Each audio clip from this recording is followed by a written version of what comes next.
that a few hyper-vocal partisans are strangling the will of the majority, which actually agrees on a number of bipartisan policy proposals.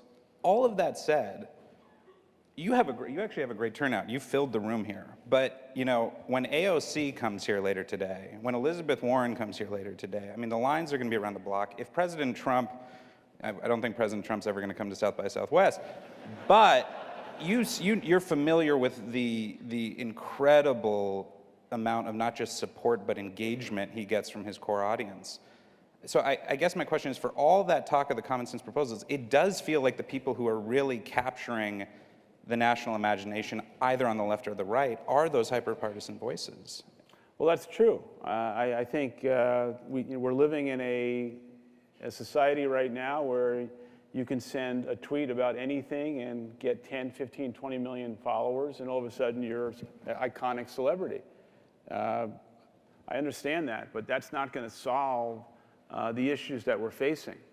The issues that we're facing as a society and as a country are real, they're serious, and they need thoughtfulness, they need discipline, they need leadership, and it's not a tweet that's going to solve the problem. So let's just take a couple of things that have come up in the last couple of weeks. First off, let me be clear. I think the people that you've mentioned are all well-intentioned. They love the country, they have their core beliefs, but you have to ask yourself, is any of these things possible, and is it realistic to think that these things can be achieved? So when the Green New Deal was outlined and a number of Democratic elected officials signed on to it, what I did is I immediately got it and read it line for line. I wanted to know what was in it. I wanted to know whether it was realistic, and it could be accomplished. So I mentioned we're sitting with $22 trillion of debt. Under this president, we're adding $1 trillion of debt a year. You should know that we're spending $500 billion in interest expense, and for the first time in America's history, our national debt is larger than the entire US economy. You should also know that during the time that President Obama was president for 8 years, the Republicans banged on him every single day, McConnell, Boehner, and then Ryan, every day, to reduce the debt, reduce the deficit. President Trump becomes president, and for 2 years, Republicans do not say one word, not a word, about the national debt because it's not in their political favor to do so. But you can't try and solve one extreme with the other. And now we have a new extreme, and it's the Democratic platform. Now, I said these are well-intentioned people, but I have a right to disagree with what they are proposing. At the core of our country, which is foundational, is a free enterprise system which is core to our democracy. For us to start moving towards a level of socialism is such an extreme position and something that I think is inconsistent with the values and the heritage and the tradition of the country.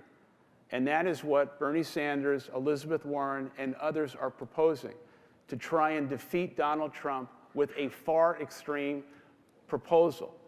If Donald Trump runs against one of those types of candidates, it's my belief that Donald Trump will be reelected, that the vast majority of Americans are not going to embrace socialism.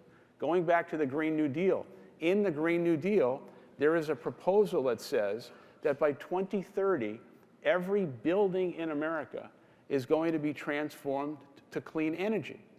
Now, that's a well-intentioned idea, but it's never going to happen. So my question to the people who are proposing these things is, let's propose things that are true, that are honest, that are sincere, and that are realistic.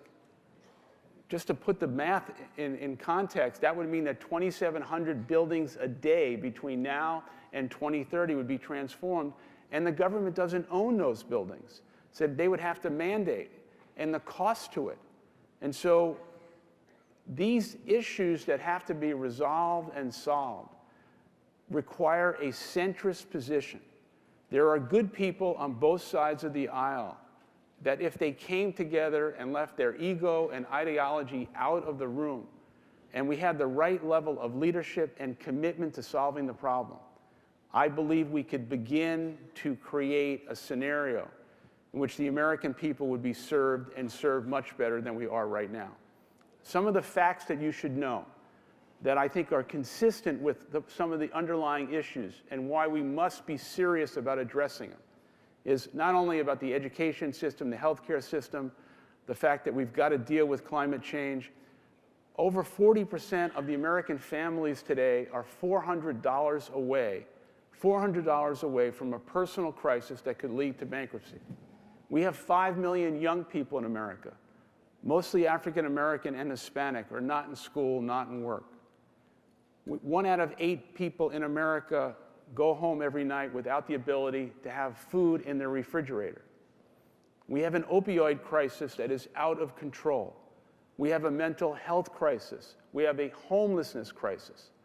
So all of these issues that have not been dealt with for many years because of political lack of will and the two-party system's core belief that their willingness to solve these problems are subordinated by their self-preservation and self-interest and self-ideology are not going to be solved if a Democrat wins the White House in 2020, regardless of who it is, because the system is rigged, the system is corrupt.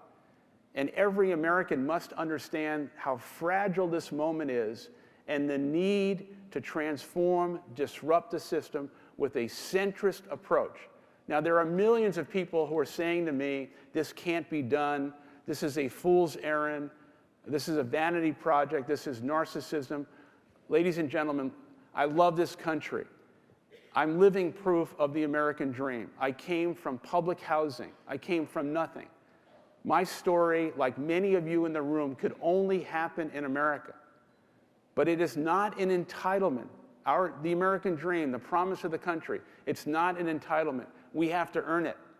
And right now, if we don't start recognizing how fragile this moment is and get serious about solving these problems with real solutions that are not fantasy and Alice in Wonderland ideas, we're going to be in serious trouble. 100 million people did not vote in 2016, 100 million. And they didn't vote, apathy, and because they had what they believed to be a poor choice. I want to give them a better choice in 2020. I want to give 100 million people a reason to vote, and I want to galvanize the millions of people who are going to turn 18 for the first time and give them an opportunity to vote for somebody who will solve these problems.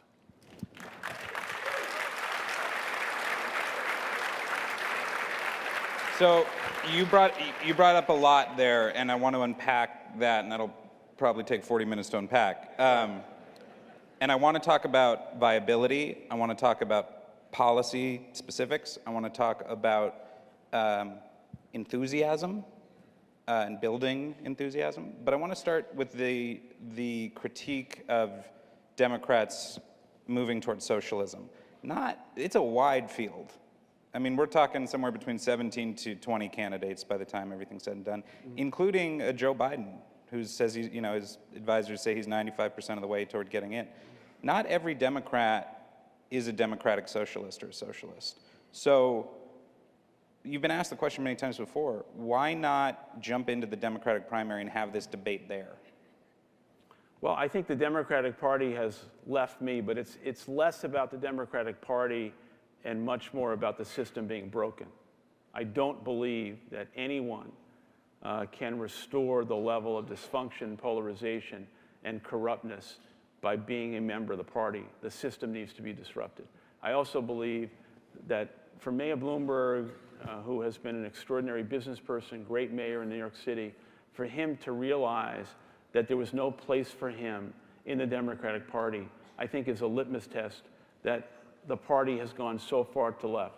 Now, Beto, Biden, Hickenlooper, let's see what happens, but it really appears to me the Democratic Party has decided that the way to beat Donald Trump is a far-left socialistic agenda that I think is a bad strategy not only for defeating Trump, but worse than that, a terrible, terrible position to put the American people in, and I think the American people are going to reject it. I guess what I wonder is there like a spectrum, is there a whiteboard with all of the candidates moving from like, on the Democratic side, moving from moderate to socialist, and is there like a line where you say, okay, if this person's the nominee, I'm getting out, and if this person's the nominee, I'm staying in? No, I think, well, first off, I think what you're going to see in the primary is that they're going to go left of each other. I don't know how far more left they can go, but they're going to go left of each other. But at this moment in time, I'm not concerning myself with who the nominee is going to be, who's running. I'm spending the next 3 to 4 months traveling the country, listening to the American people, learning. I spoke at SMU this week to a very large crowd. I've had small groups of 10 and 12 people. This week, probably the highlight of the week was speaking to a group of veterans and spouses, post 9/11 veterans, an area that I've been deeply involved with my wife for the last 10 years. But I'm trying to do everything I can to really understand with a great level of sensitivity and empathy what the American people are facing and try and figure out how to solve the problem. But I think the next question you're going to ask is viability. So can I get into that and talk a little bit about that? Yeah. But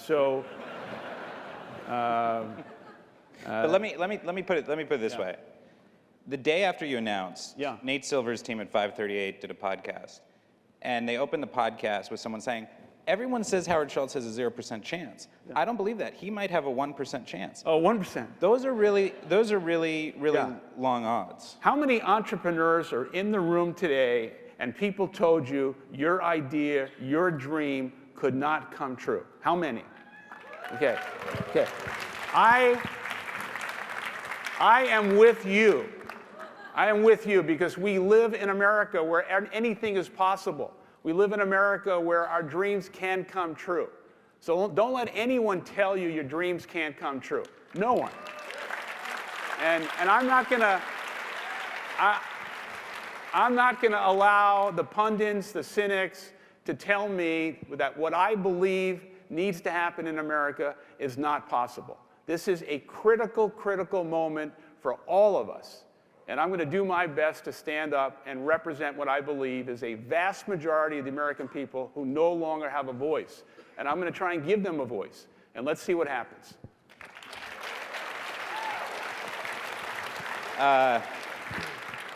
So I've worked at CNN and now NBC, and I have a lot of colleagues who do this on television.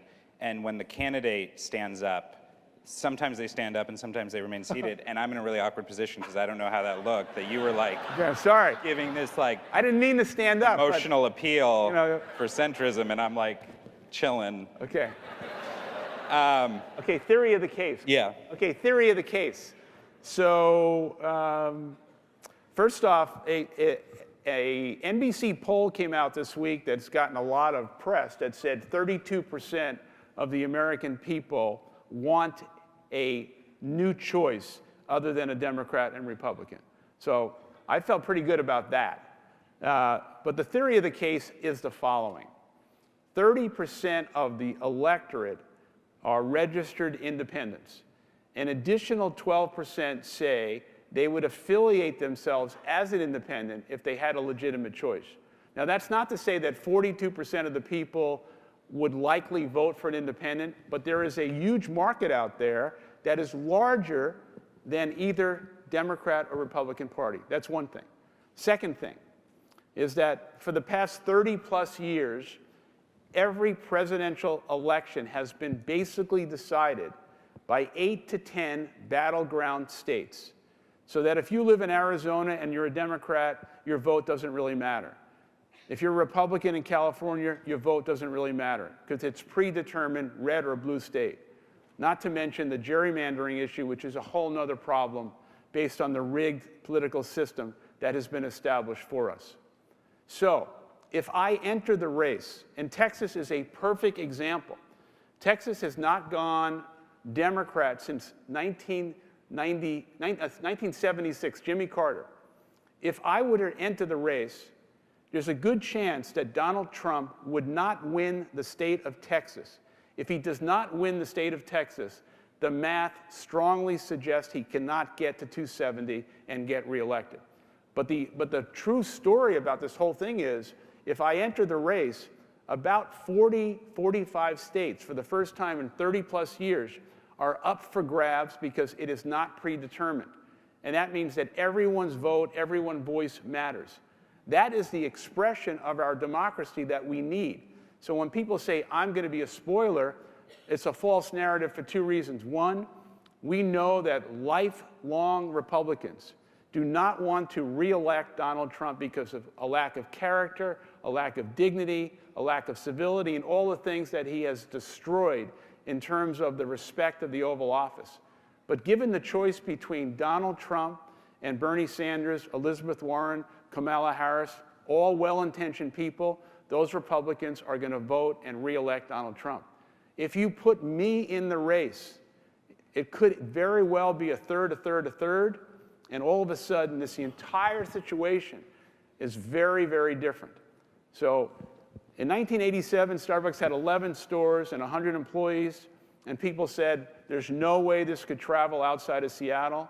People told me that a venture capitalist would never give me money if we gave health care to every employee, if we gave ownership.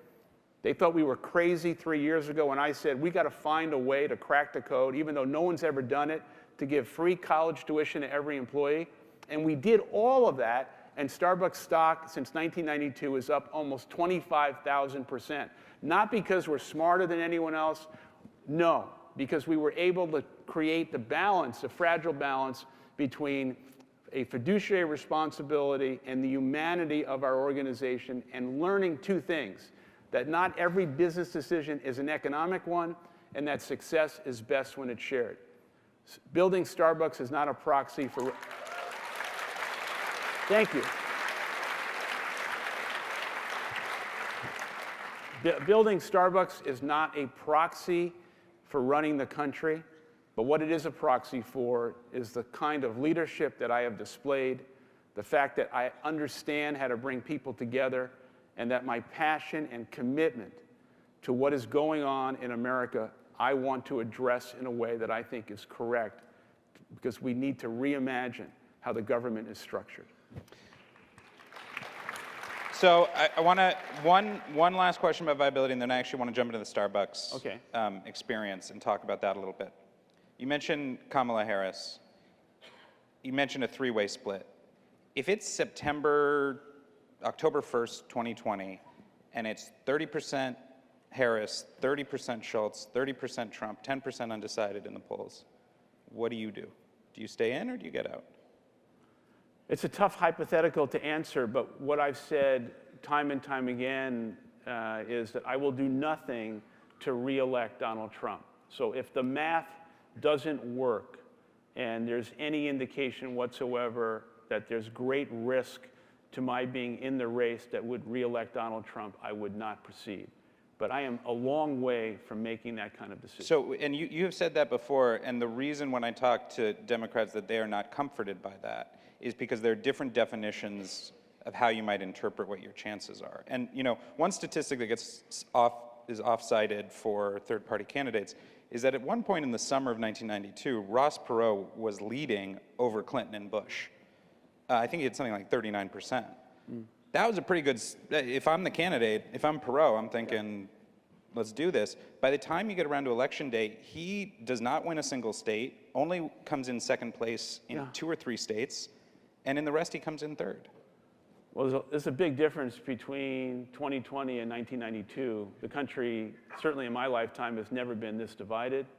The American people have never been more dissatisfied. Our political system and 2 parties have never been more dysfunctional. And I think the American people agree with me. They want to see another choice.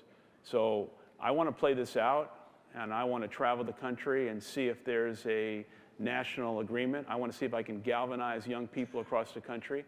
It's too early to answer these kinds of questions. And I think a lot of things are going to happen between now and the next 18 months, and chances are between the investigation of the special prosecutor, the Democrats, whether they're going to move to impeach, things could actually get a lot worse during the next 18 months, which could provide me with the even bigger opportunity to present myself to the American people. So let's jump into policy, and let's do it by way of Starbucks. You mentioned free healthcare, free college tuition. You were against these things as government-enforced policy proposals, Yeah. but you seem to have this vision that somehow if you were president, that businesses would start to emulate the Starbucks model and maybe do better by their workers, and that you would effectively outsource.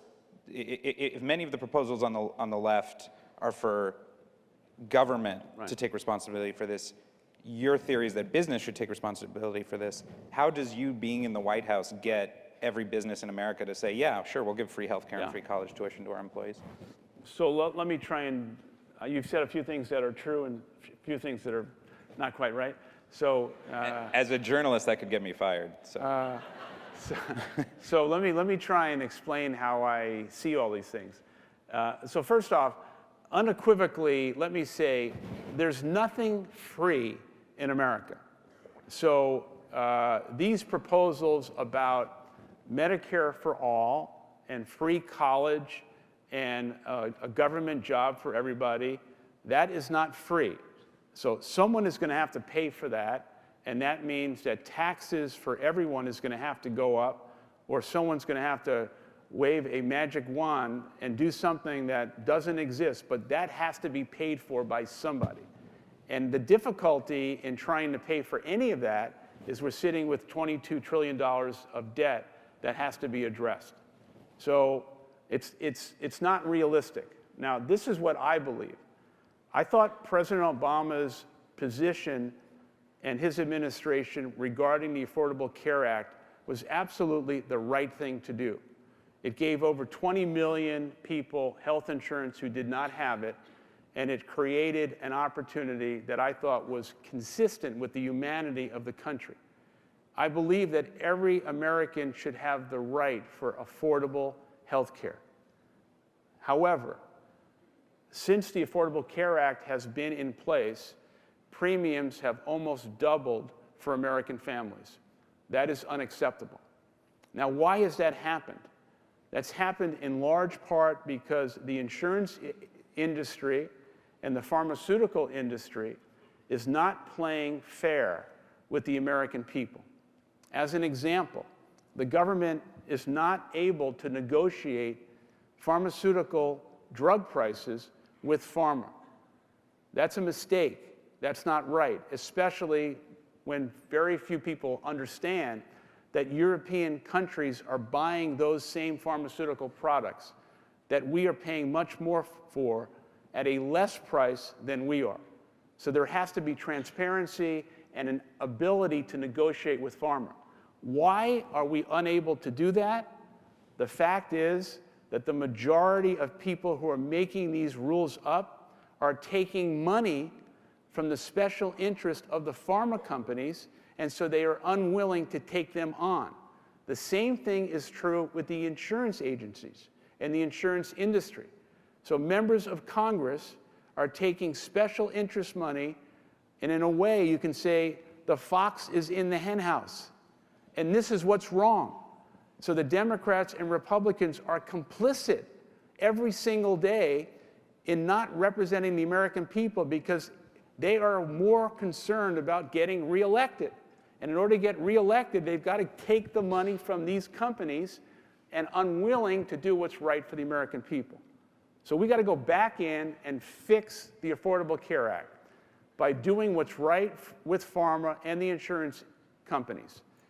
With regard to business, I think there is a growing crisis of capitalism in the country. That doesn't mean we should run to the extreme of saying every company in America is bad or capitalism is bad and we should rush to socialism. But I do believe that because the government is $22 trillion in debt, the government can't solve all these problems.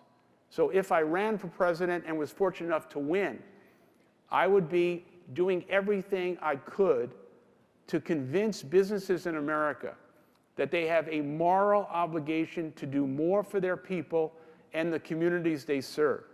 In addition to that, I thought that President Trump made a terrible mistake when he lowered the corporate tax rate from 35 to 21% and basically did not take advantage of the opportunity for a comprehensive tax reform and infrastructure development. But the problem with the 21% was it did not include any incentive to do anything for your people, for the communities you serve, for retraining, for education. So if I was president, corporate tax rate would be higher, and there would be an opportunity to get a lower corporate tax rate if you do the right thing for your employees, including what's necessary. And I have a track record of the last almost 40 years of doing it and demonstrating that you can do both. You can create shareholder value and you can create value for your people. We've also learned something at Starbucks, that by doing good things to your people, your customers are going to build a large reservoir of trust around the equity of the brand because they want to support a company whose values are compatible with their own. But the short answer is businesses are going to need to do more for their people and the communities they serve than they have in the past. And I think I can convince businesses in America to do that because it will be in their interest. I also believe we need to raise taxes on the wealthy, and we need to raise the tax rate on corporate America and create— By how much? I don't know what the number is. I mean, people a lot smarter than me, but clearly our tax system is out of whack. And we have to do everything we possibly can to narrow the gap of inequality in America. And that is producing the divisiveness, that is producing the rhetoric, and that's also producing the incitement of the Democratic Party trying to reach those Trump voters with levels of extremism that is not true, it's not real, and it's not going to be effective. We need sensible solutions, thoughtfulness, compassion, empathy, but we need to have solutions that are real, not fantasy. So I'm going to ask you one more question, but while I'm doing it, if you want to throw some questions up on the screen, great. I'll take a look at those in a second. Then I want to reserve 5 or 10 minutes at the end to talk to you about something. The gridlock you describe is real. The partisanship you describe is real. The policies you are proposing sound appealing, but being a CEO of a company is different than having to work with the levers of government. Is the idea that somehow you would just arrive in Washington and you would have such a mandate from the people because you pulled this off, that therefore everyone on both sides of the aisle would have to listen to the guy who they all sort of universally don't want to run for president? Well, let me get some audience participation for a moment if I can. Raise your hand if you think the government is working well for you and your family and the American people. Raise your hand. We have one. We got 2. I see 2. Okay, so I think there's, I don't know, is there 1,000 people here? I think more. Roughly? Yeah. Okay, so in 1,000 people, I think I see less than 10 hands of people who believe that the U.S. government and our representatives and the president is working well for you and your family and the American people. So the first thing is we can probably all agree, and I've been doing this almost in every town hall across the country, and this is the same kind of response. There is an agreement that things are not working well and we need to change. So let's start there. Now, the question is, no, I'm not going to ride on a horse into Washington and all of a sudden I'm going to be able to change everything. No.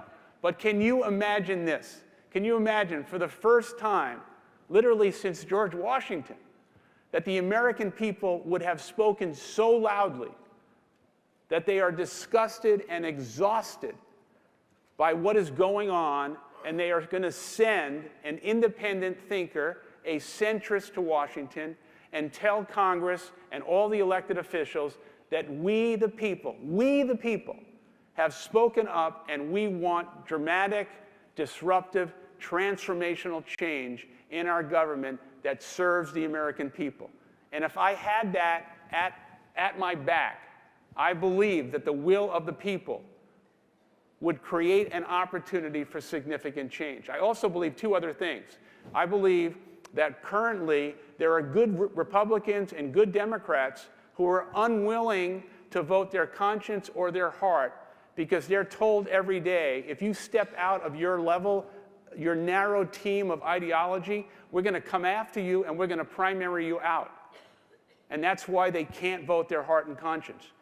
But if an independent president gets elected, you're going to see those good people move outside of that ideology because they're going to have license to do it. You're also going to see something else. You're going to see an array of new candidates from all over the country, congressmen, senators, for the first time, in waves, start running not as a Democrat or as a Republican, but as an independent centrist representing the will of the majority of the American people. That's what's going to happen. All right, I want to address a few of these questions, and then we'll get back to one last thing. Are you pro-life or are you pro-choice? I have been an advocate of being pro-choice my entire life.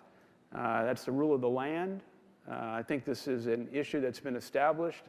I don't think it's going to be an issue for me in terms of what I stand for and what I'm talking about.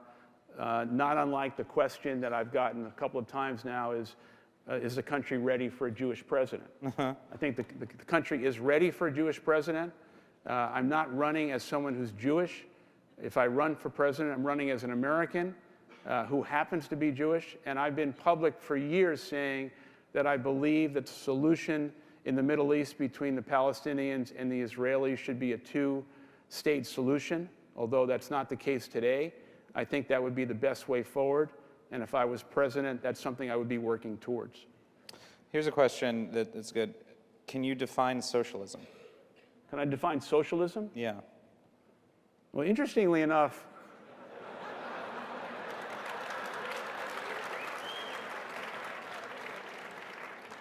it's interesting that you would laugh at that. I think they might be laughing because the person who asked the question is listed as a German. Oh, it was in German? Just a German. Oh.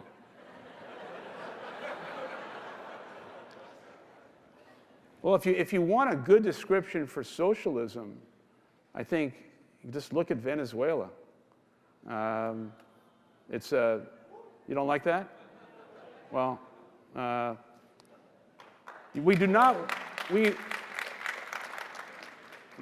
we don't want a government takeover of our lives.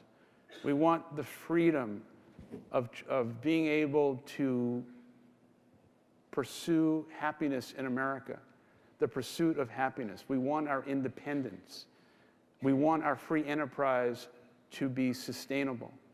Capitalism has created more jobs, has moved more people out of poverty, and created the greatest system in the world, which is America.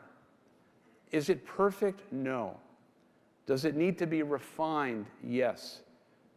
Do businesses have a moral obligation in addition to making money? Yes. Any business today that is in business just to make money is going to be shallow, it's not enduring, you're not going to attract and retain great people. But those businesses that achieve the fragile balance between profit and humanity and understand that the gifts of business is to lift people up and create opportunity for everyone, that is a system that I embrace, that is a system that I'm for. And anything that has to do with things that suggest that everything is going to be free and we're going to live in a world that is inconsistent with the heritage of the country is wrong. And it's an extreme position, and it's just not who we are, it's not who we have been, and it's not who we should be. On the capitalism front, there is this, we are sort of living in a moment in which you could argue that, at least on the left, capitalism is under attack. Billionaires, Yeah. or can I say billionaires? I know you like people of means. You're the host. But why I have succeeded in America because of the American system. For everyone in this room who is an entrepreneur, who's trying to be successful, your success should be celebrated, not vilified. But with success comes responsibility. Do you at least empathize with the sort of immense frustration with, income inequality? Yes. I mean, that frustration with billionaires comes from somewhere, and it's somewhere very real and serious, and it's very real and serious for a lot of people. I not only do I empathize with it and do I understand it, but I've tried my entire life at Starbucks to recognize that success has to be shared. My wife and I have worked diligently for the last 20 years to do everything we can for Opportunity Youth and for post 9/11 veterans. We haven't really talked about that. But with success comes a great responsibility. But I also think that this president has created the impression of a lack of character, a lack of morality, a lack of compassion and empathy for other people, and just happens to be someone who was a business person, who was successful, but he is not the poster child for most people in America who have achieved great success. In fact, he's a poster child for everything that is wrong. A lack of character, a lack of dignity, a lack of civility. And I think the institution of the Oval Office is at great stake because it creates the tonality for the character of the nation, and it creates the character of the nation outside of America. More than any one policy, is this what you are running? Like, if you had to say in one sentence what you are running on, is it restoring dignity? Is that the primary value proposition here? I would say it's restoring trust and confidence in America, in what we stand for, restoring faith in the promise of the country and the American dream, and certainly doing everything possible to restore honor and dignity in the Oval Office. But underneath all that is the significant systemic challenges we have domestically, and as well as our standing in the world. This president, in less than 2 years, has done so much to fracture our relationship with our allies, create problems with Mexico and Canada, create a trade and tariff war in China, a sham, a charade in terms of these fake summits in North Korea. All of these things are going to be with us for a long time. We are not going to know the downstream effects on young people who have been desensitized by being imprinted constantly with one episode after another of a lack of leadership, a lack of truth, and the fact that this president stands for things that we know are inconsistent with the values of our country. You mentioned that you wanted to talk about 9/11 veterans really Yes. quick. Talk about that really quick. I'm going to ask one more question from the screen, and then one more thing, and then we'll Okay. be done. I had the good fortune over the last 10 years of having Secretary Gates on the Starbucks board, and he educated my wife and I about the challenges that post 9/11 veterans were going to have coming back from Iraq and Afghanistan.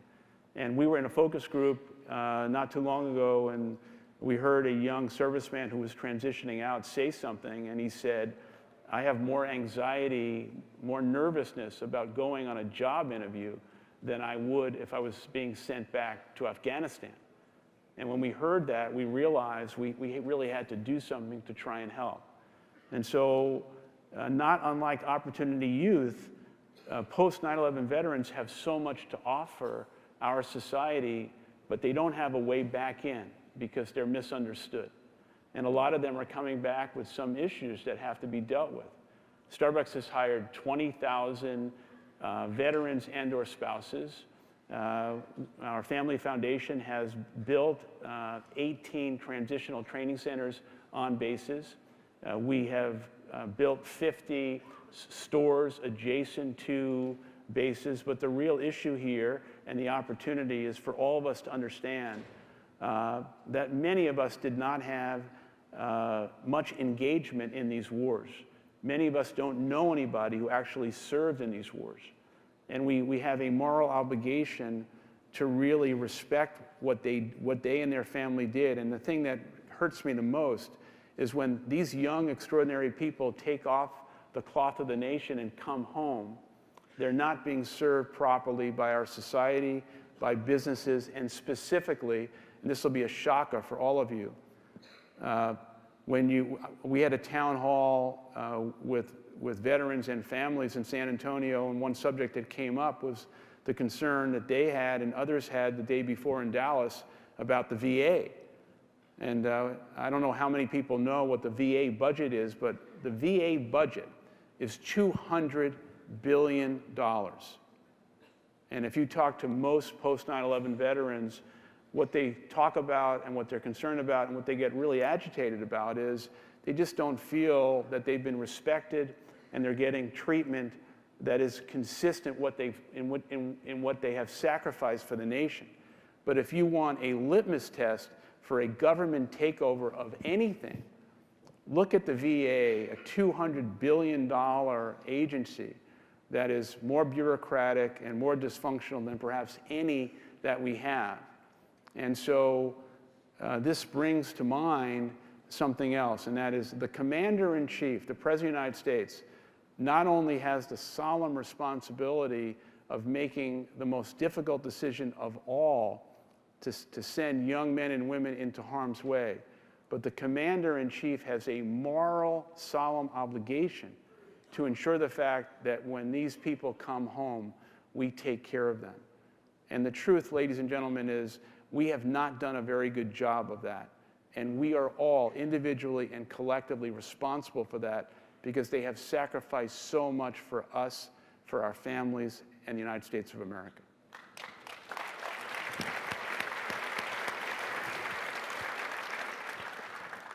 Question from the audience. What was the most important decision you made when building Starbucks into a leading global brand? I think the most important decision was cracking the code on creating ownership for everyone in the company, and we did that when we were private and losing money. And what we did basically is we figured out a way to give everyone at Starbucks, including part-time people, 14% of their base pay in the form of stock options. And so every single year, people got a grant of 14% of their base pay. And what that did is demonstrated that although people who were investing in the company thought that might be dilutive, what it did was demonstrate that if you're going to give ownership to every single employee, you're going to create a culture, a set of values and guiding principles in which everyone is going to be facing in the same direction. There's going to be less attrition, higher performance, and what occurred in terms of the success of the company is directly linked to the fact that we are all owners in the company. And that had never been done before for part-time workers. That was the unlock. The secret of Starbucks is not the fact that we're sourcing and roasting what we believe the highest quality coffee in the world in the real estate and design. The secret is the culture and values and guiding principles of the company, the level of behavior, and how people are treated. We're not perfect, we make mistakes. You know, we employ 400,000 people and have 30,000 stores, but we've demonstrated over a 40-year period that culture really does matter, and that has been the secret sauce of the company. So on that note, the last sort of thing I want to focus on is about branding and marketing and engagement, but it's not Starbucks, it's you. Yeah. And the appeal you've made to the audience today, the appeal you've made in the town halls and the TV appearances you've done, it's common sense centrism. The polling would suggest that there is actually an audience for it. But at the end of the day, the people who run for president and win have more than the policies they're proposing, have more than a platform. I interviewed Jeffrey Katzenberg yesterday, and he referred to it as camera charisma. You got to have, there's got to be something that lights a fire under people and gets them to turn out.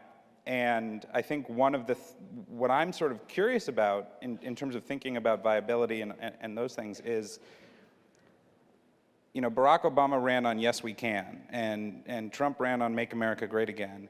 And some of the slogans I'm trying to, you know, as I hear you talk, it's like, that's never gonna happen is not a great campaign slogan. You know what I mean?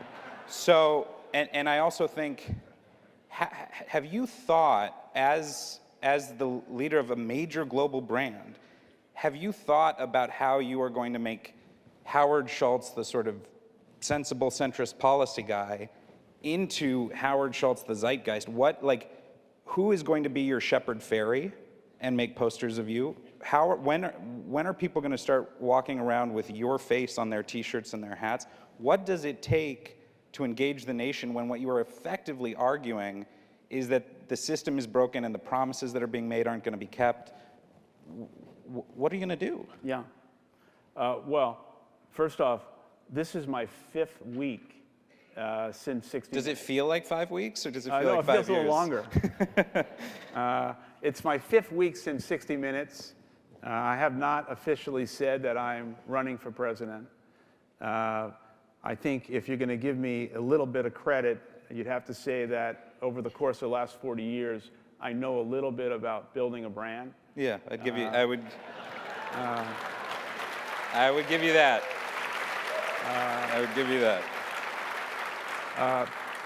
100 million people this week went into Starbucks stores. We have 4,000 stores in China. We open a store every day. Starbucks was just named the 5th most admired and respected company in the world. I know a little bit about marketing. Yeah. So give me some time to kind of feel my way through. When we get to the point that if I'm going to announce that I'm running for president, you'll be the first to hear what the slogan is. Great. Can I got a more important thing. This is what I really want to know. The Democrats have the donkey. Yeah. And the Republicans have the elephant. What's your spirit animal, Howard? What's your I'll take any suggestions you have. But A unicorn. Unicorn. That's like a backhanded thing, a unicorn. What I want to say is I understand the question and the seriousness of it and how important that's going to be. What I'm focused on right now, truthfully, is the goodness and kindness of the American people, the faith I have in them, to recognize good from bad and extreme from extreme and what we need to do. And I'm going to do my best over the next few months to reach out to the American people and present myself in a way that is not really slogan-based and marketing-based. People may not agree with what I'm saying or like what I'm going to say, but at this stage in my life, I'm going to say what I believe. I'm going to say what I believe is true and what I think is important, and we'll see what happens. So, that's great. I imagine your family is behind you. I imagine your friends are behind you. I imagine you have a lot of people who tell you that what you are doing is good and noble. Do you have people in your life who come to you and tell you, Howard, rethink this, you're embarrassing yourself, step down, don't do this to the country right now? Are there those people around you, or is everybody gung-ho? Right? No, I think when you try and do something that has not been done before, that this has this steep of a climb and is against the grain, certainly you're going to have a group of people that believe this is not the thing to do or not something that could turn out well. But this is where I believe I need to be. This is where my life has led me.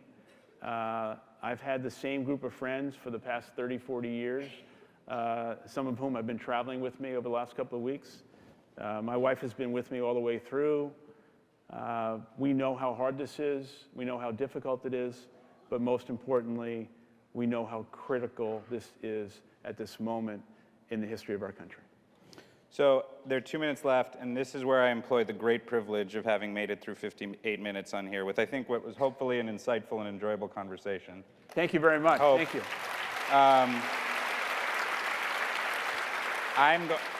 I'm going to exercise the moderator's privilege and say, I grew up in Seattle, and I really would love it. I mean, I would kill for a basketball team. Yeah. And I'm not mad at you, because I know there's a lot of stuff that went down, and not all the coverage of how that went down was fair. But as somebody who's worked in the world of sports, do you anticipate, just given market demand, given the size, the growth of Seattle, the tech boom in Seattle, will there be a National Basketball Association team in Seattle within the next 5 years? Yeah, I think the new commissioner, Adam Silver, is open to the idea, and there's a lot of people in Seattle. We just got a professional hockey team is coming to Seattle. I think that's a good first step. I believe there will be an NBA team coming back to Seattle. Great. Thank you. Thank you. All right. All right. Thank you very much. Thank you. Thank you. Thank you. I really appreciate it.